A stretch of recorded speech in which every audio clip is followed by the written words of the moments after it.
وأشهد أن محمدا عبده ورسوله.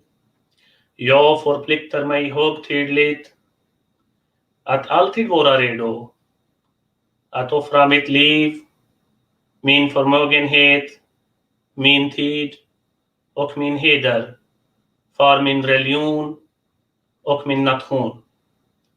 Jag ska också vara redo att göra all slags uppoffring för Khilafat Ahmadiyya. Och jag ska anse det obligatoriskt för mig att lyda samtliga khalifans befallningar, inshallah, för att följa Ahmadiyya. Jag förpliktar mig högtidligt att alltid vara redo att tjäna islam, Ahmadiyyat och min nation. Jag ska alltid tala sanning. Jag ska inte utnyttja någon. Och jag ska sträva efter att lyda alla khalifas befallningar, inshallah.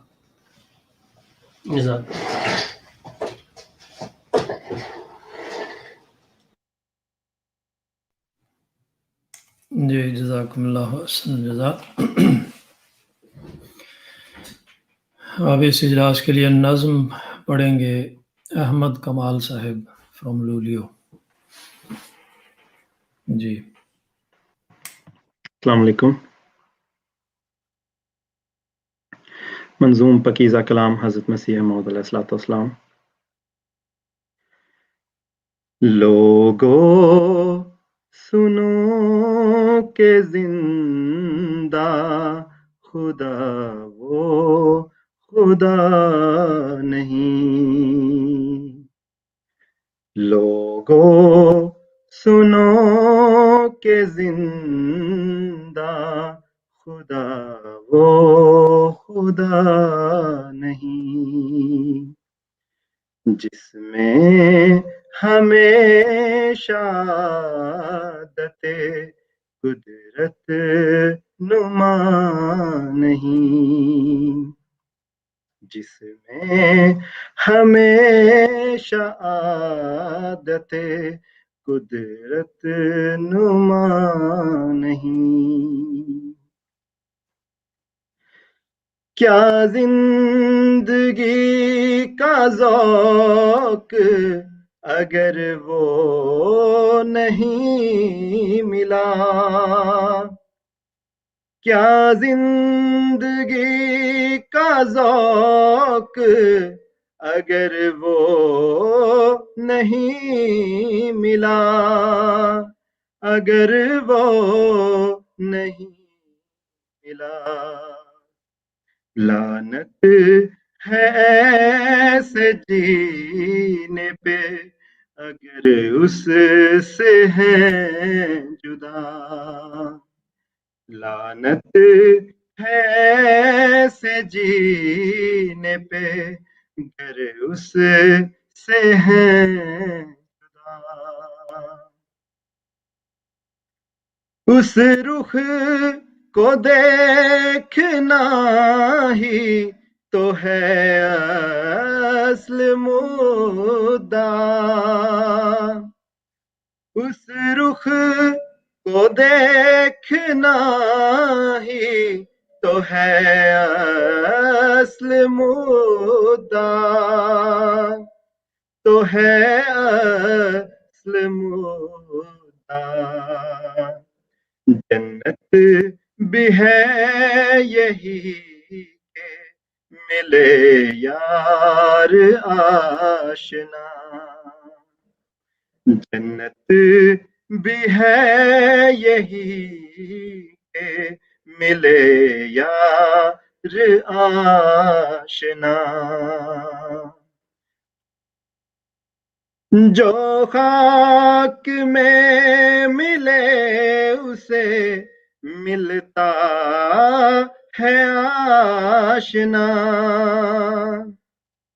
جو خاک میں ملے اسے ملتا ہے آشنا ملتا ہے آشنا اے آزمانے والے یہ نسخہ بھی آزما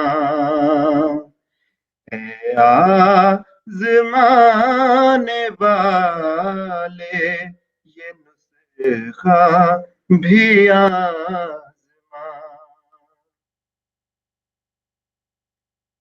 ان کے لیے تو بس ہے خدا کا یہی نشان ان کے لیے تو بس ہے خدا کا یہی نشان خدا کا یہی نشان یعنی وہ فضل اس کے جو مجھ پر ہے ہر زمان یعنی وہ فضل اس کے جو مجھ پر ہے ہر زمان لوگوں سنو کہ زندہ خدا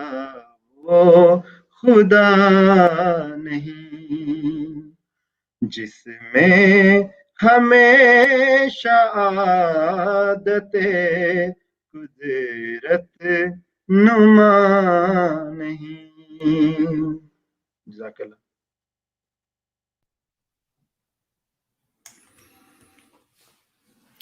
جی جزاکم اللہ حسن جزا اب اس اجلاس کی پہلی جو تقریر ہے وہ سویڈش زبان میں ہے اور مکرم مربی سلسلہ کاشف محمود ورک صاحب بیان فرمائیں گے ٹاپک ہے کنڈیشنز آف بیعت اینڈ آور رسپانسبلٹیز جی پلیز کاشف صاحب جزاکم اللہ صاحب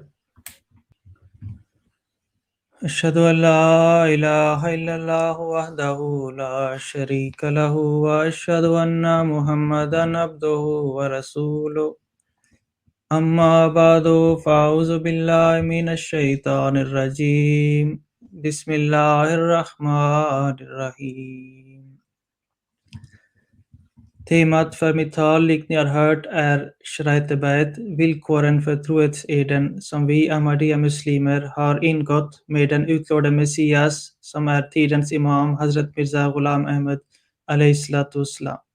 Detta är också temat för detta seminarium och det är också temat för i år inom Khuddam al-Ahmadiyya Sverige. Jag ska idag tala utifrån den heliga Koranen, hadis och den utlovade Messias och vår kära imams uttalanden om betydelsen av denna bäd som vi har ingått med den utlovade Messias al-Islam. I den heliga Koranen säger Allah den allsmäktige i Surah al-Fatha, vers 11. Sannoliken, det som svär en trohetsed till dig, bäja, svär förvisso en trohetsed till Allah. Allahs hand är över deras händer. Så vem helst som bryter sin ed, bryter den till sin egen förlust. Och den som uppfyller förbundet som han har slutit med Allah, kommer han sannoliken att ge en stor belöning. I denna vers instiftas bä'a, det vill säga trohetseden inom islam, och det förklaras vara ett sätt genom vilken en människa kan uppnå Guds välbehag. Och Gud har sedan evigheter ansett det vara på det här viset, det är hans sedvana, att Guds välbehag sökes genom att man sluter trohetsed till en person som är älskad av honom och som har full insikt och kunskap och kärlek till Gud.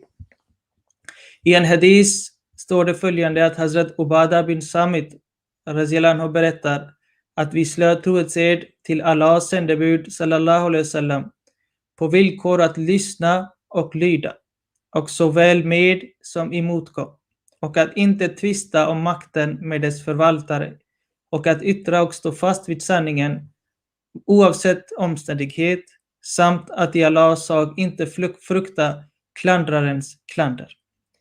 Av detta framgår att det jag sa tidigare, för att uppnå Guds välbehag och glädje så ska man ansluta sig till tidens imam eller tidens profet. Vidare här får vi veta innehållet i denna bäa, vad det betyder enligt den helige profeten Muhammad sallallahu alaihi wasallam, som säger att bäat innebär lydnad och att inte i denna lydnad, på grund av denna lydnad, inte frukta någon utomstående klandrares klander, utan vara fullkomlig och lojal i sin bäa. Den utlovade Messias al-Islam har vidare förklarat syftet med bäa och även frukterna man får genom att ingå i en bäa med tidens imam. Och sammanfattades kan jag berätta att Huzur har skrivit att genom att överlåta sin vilja till en andlig vägledare i utbyte få andlig kunskap, andliga insikter och andliga välsignelser som är nödvändiga för att vi människor ska kunna uppnå frälsning samt för att underlätta vår resa in i det kommande livet som ska vara för evigt. Så genom denna bäa får vi både kunskapen och vi får även styrkan som behövs för att vi ska kunna klara av den stora utmaning det innebär att vara människa, och särskilt det som en mänskliga naturen ständigt drar oss nedåt. Med denna bäa så får vi styrkan att kunna dras uppåt, det vill säga till andliga höjder. När den utlovade Messias al-Islam kom till världen och gjorde sitt anspråk, så sade han att Gud har talat om för mig att han ämnar skapa en ny himmel och en ny jord. Och han förklarade att genom att ingå i bäat med mig så kommer ni få ta del av denna andliga revolution. Och det är denna andliga revolution vi har sett manifestera sig under det gångna seklet, då miljontals människor från hela världen anslutit sig därtill och upplevt de levande välsignelserna som varje dag nedfaller på detta samfund. Vi ser också en fantastisk manifestation av denna bäat under Jalsa Salana, och då tänker jag på de här större Jalsa i UK och andra länder, då människor från hundratals nationer samlas på ett ställe och sluter sig till en imam och erkänner att de ska överlåta all lydnad till denna imam. Detta är någonting absolut unikt. Världen har försökt på olika sätt genom olika organ, FN eller EU, att på något sätt skapa samarbete. Men här har vi ett samfund som med Guds hjälp har kunnat skapa ett bäat-system där folk från hela världen överlåter sin vilja och sin liv till en imam som i utbyte ger dem andlig vägledning för frälsning. Så detta är någonting absolut unikt med Jamaat Ahmadiyya. Vår kära imam Hazrat Khalifatul Masih Khamis Ibn Aziz påminner oss regelbundet om betydelsen och innebörden av bäat. I ett fredagstal år 2017, då Huzur förklarade i 2016 i december, så förklarade Huzur att när det nya året kommer så brukar människor planera, göra upp och granska sitt tidigare år. För en Ahmadiyya-muslim sade den utlovade Huzur Enver att vi är väldigt lyckligt lottade eftersom vi har ingått i bäat med din imam och varigenom vi får ta del av dessa välsignelser.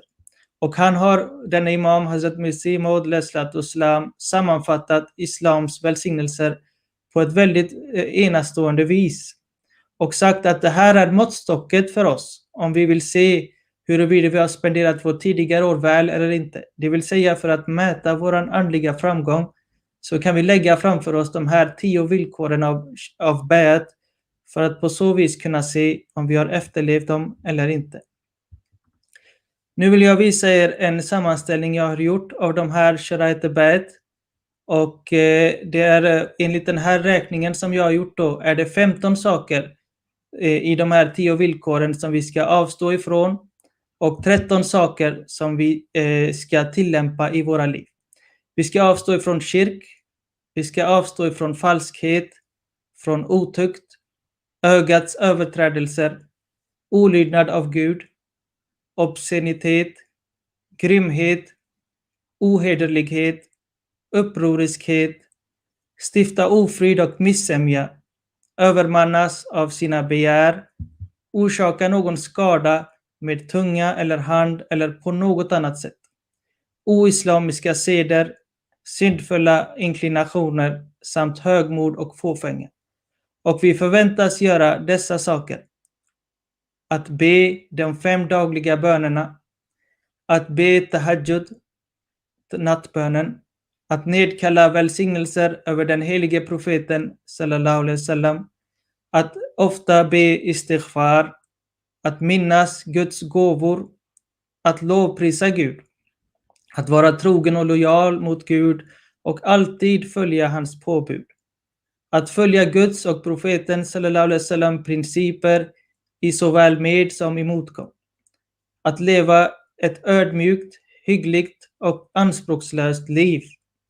Att anse islams ära och välstånd stå högre än allt annat. Att enligt vår fulla förmåga verka för mänsklighetens bästa. Att ingå i broderskap med den utlovade Messias al-Islam samt att framvisa lydnad till Hazrat Masih al-Islam till vårat sista andetag. De här sakerna är det som den utlovade Messias al-Islam förväntar sig av alla dem som har ingått i bad med honom. Och vi bör försöka i våra liv att eftersträva detta. Inshallah kommer jag skicka den här listan på handlingar, och det är väldigt bra att repetera dem då och då och granska sig själv hur långt vi har kommit i vår andliga resa. Nu mot slutet vill jag läsa upp några uppmaningar som den utlovade Messias al-Islam har gjort till sin jamaat, och dessa är tagna från Kashtienu, Noaks ark, den utlovade Messias bok.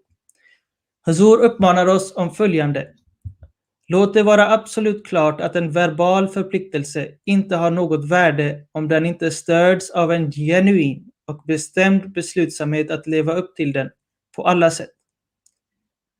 Vidare säger Huzur att andra människor i den här världen ger Gud inte företräde över materiella medel och det stöd de hoppas få från sina vänner och sina anknytare.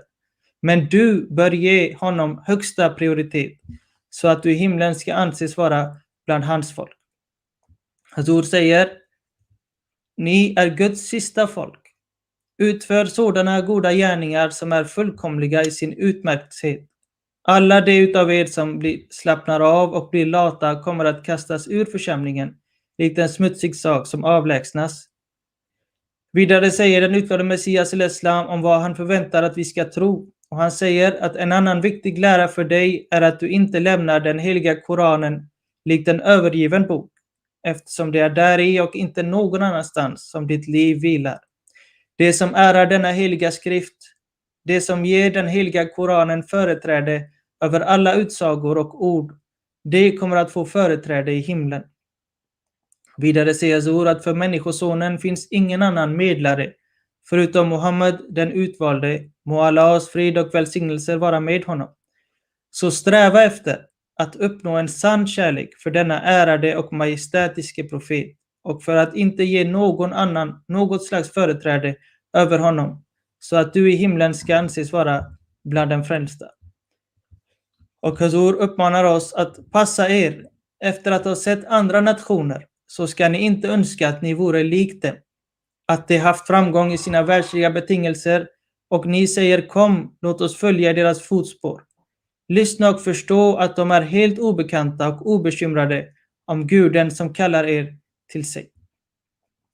Jag avslutar med att läsa Huzurs sista uppmaning i denna bok, och Huzur säger att mina kära medmänniskor, detta är tillfället för att tjäna tron och dess avsikter.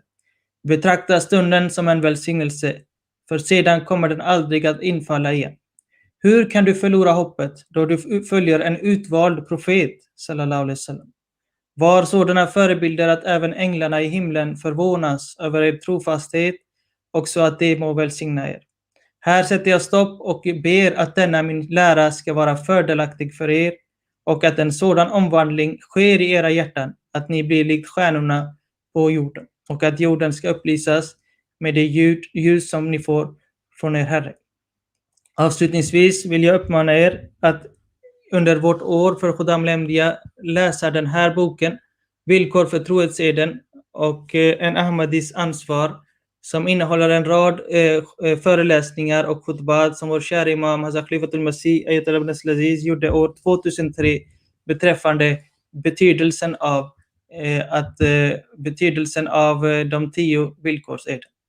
Må Allah Ta'ala göra det möjligt för oss alla att följa den utlovade Messias uppmaningar på bästa möjliga vis. Amin. آمین. جزاکم اللہ حسن جزا. کاشف صاحب ماشاءاللہ مختصر وقت میں آپ نے اپنے مضمون کا حق ادا کرنے کی کوشش کی ہے الحمدللہ. ہماری نیکسٹ اگلی تقریر ہے کنڈیشنز آف بیعت and faith inspiring incidents from life of صحابہ، اور یہ تقریر پیش فرمائیں گے مکرم محترم ربی سلسلہ ملک طاہر حیات صاحب. جی ملک صاحب.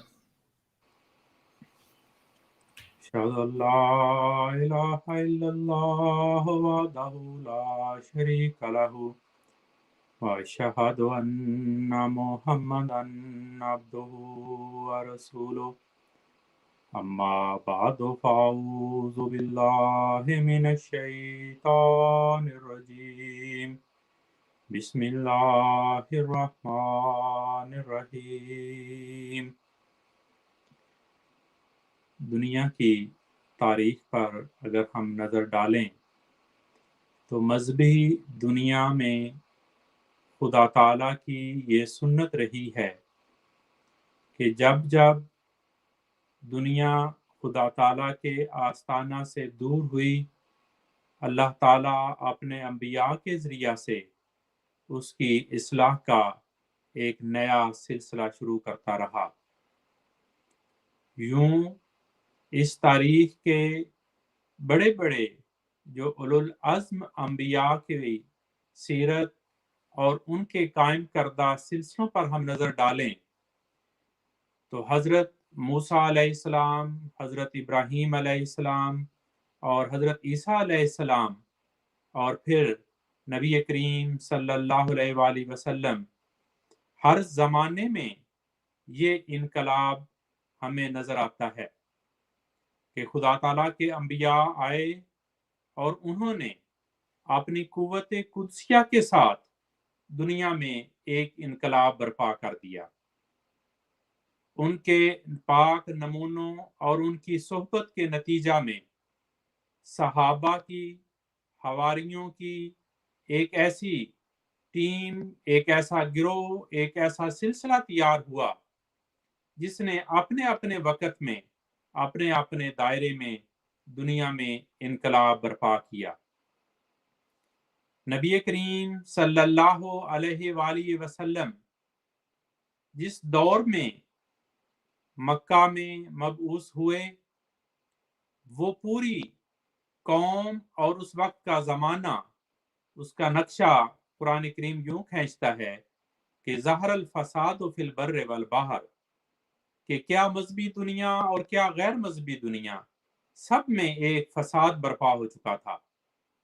اور نبی کریم صلی اللہ علیہ وآلہ وسلم نے اپنے پاک نمونہ اور سیرت کے ساتھ ایک ایسے انقلاب کی بنیاد ڈالی، اور آپ کے گرد صحابہ کی زندگیوں میں وہ انقلاب برپا ہوا کہ دیکھتے ہی دیکھتے جو نسلوں کے بگڑے تھے وہ الہی رنگ اختیار کرتے چلے گئے. آج کے دور میں نبی کریم صلی اللہ علیہ وآلہ وسلم کی پیشگوئیوں کے مطابق جب مسیح پاک کی آمد ہوئی تو ایک دفعہ پھر ہمیں وہی نقشہ نظر آتا تھا دنیا میں کہ کیا مذہبی دنیا اور کیا غیر مذہبی دنیا سب خدا تعالیٰ کے آستانے سے دور اور مختلف ابتلاؤں میں اور امتحانوں میں پڑی، اور فتنہ اور فساد عام ہو چکے تھے. ایسے دور میں حضرت اقدس مسیح موعود علیہ السلام کو دیکھ کر جو تھوڑی سی فراست رکھنے والے بھی لوگ تھے، اور زمانہ یہ کہہ اٹھا کہ آپ ہماری بیعت لیں، آپ وہ وجود ہیں جن کے ذریعہ سے دنیا میں انقلاب پیدا ہونے والا ہے. لیکن حضرت اقدس مسیح موعود علیہ السلام ان کے ان مطالبات یا خواہشات جس کا وہ اظہار کرتے تھے کہ سامنے ہمیشہ یہی فرماتے رہے کہ مجھے ابھی اس کا اذن نہیں ہے. لیکن جب خدا تعالیٰ کی طرف سے اذن بیعت ہوا، جب خدا تعالیٰ کی طرف سے یہ حکم نازل ہوا کہ اب تو نوح کی طرح ایک کشتی تیار کر جس میں مومنین کی جماعت بیٹھے اور آج کے طوفانوں سے وہ کشتی جو ہے وہ خدا تعالیٰ کے فضل اور رحم کے ساتھ اپنی منزل یعنی خدا تعالیٰ کے تعلق میں آگے بڑھتی چلی جائے گی۔ تو ہم آج جماعت احمدیہ کے افراد اس بات پر اپنے خدا تعالیٰ کے فضلوں کا جتنا بھی شکر ادا کریں وہ کم ہے کہ اس نے ہم کو جماعت احمدیہ مبائن میں داخل کیا ہے۔ یعنی ہم ایسے افراد ہیں جن کو ایسی جماعت میں داخل ہونے کی توفیق ملی جنہوں نے اپنے وقت کے امام کی آواز پر لبیک کہتے ہوئے بیعت کی سعادت حاصل کی ہوئی ہے۔ ہمیں جو انبیاء گزشتہ کے صحابہ اور ان کے ساتھیوں اور اس وقت کے جو لوگ ان پر ایمان لائے اور ان کی ذاتوں میں یہ انقلاب برپا ہوئے، اگر ان کی سیرت ان کے حیات پر ہم نظر ڈالیں تو یہ نظر آتا ہے کہ جس طرح نبی کریم صلی اللہ علیہ وآلہ وسلم نے ایک موقع پر فرمایا تھا کہ گزشتہ امتوں پر ایسے حالات آئے کہ ان کی جلدیں جو ہیں ان کے جسموں سے الگ کی گئیں، ان کے گوشت ان کی ہڈیوں سے الگ کیے گئے اور اس طرح ان کو آروں سے دو ٹکڑوں میں جو ہے چیر دیا گیا، لیکن وہ ہر موقع پر خدا تعالیٰ کی محبت اور اس کی توحید کے ترانے گاتے چلے گئے۔ نبی کریم صلی اللہ علیہ وآلہ وسلم کے صحابہ نے اپنے زمانہ میں جس طرح کے انبیاء میں سے نبی کریم صلی اللہ علیہ وآلہ وسلم خدا تعالیٰ کے خاتم الانبیاء خاتم النبیین ہونے کے لحاظ سے سب انبیاء سے افضل قرار پائے، تو آپ کے صحابہ نے بھی آپ کی پیروی میں اور آپ کی فرمان برداری میں بالکل اسی طرح تمام گزشتہ انبیاء کے صحابہ میں سے اپنے اخلاق میں اور اپنے تمدن میں اور اپنے نمونہ میں وہ دکھایا سیرت کا پہلو کہ جس کو دیکھ کر خدا تعالیٰ کی صفات یاد آتی تھیں۔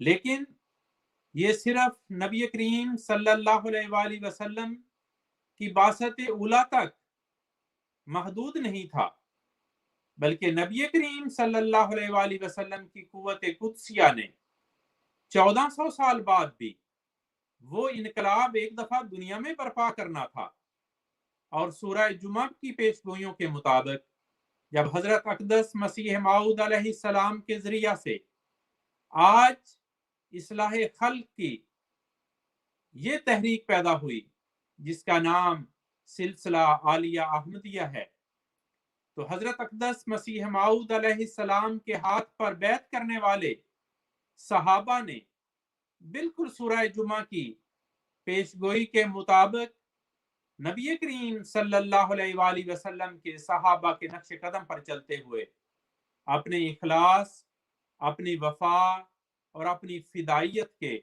بائن ہی وہ نمونے ہماری آنکھوں کے سامنے لا کھڑے کیے۔